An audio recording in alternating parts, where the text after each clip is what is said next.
Samar da tsabtataccen ruwan sha da tabbatar da tsabtar muhalli abu ne da ke da matuƙar muhimmanci a dukkanin ɓangarori na rayuwar bani Adama har ma da dabbobinsu.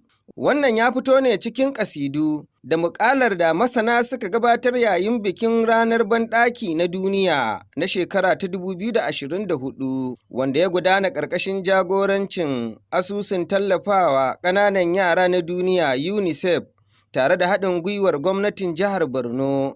Taron wanda ya samu halarcin mashahuran mutane da suka haɗa da mataimakin gwamnan jihar Umar Usman Kadafur, sakataren gwamnatin jihar Malam Bukar Tijjani, kwamishinan ƙananan hukumomi da masarautu Alhaji Sugun Memele, wakilin mai martaba Shehun Borno da kuma uwar gidan gwamnan jihar Dr. Falmata Umara Zulum.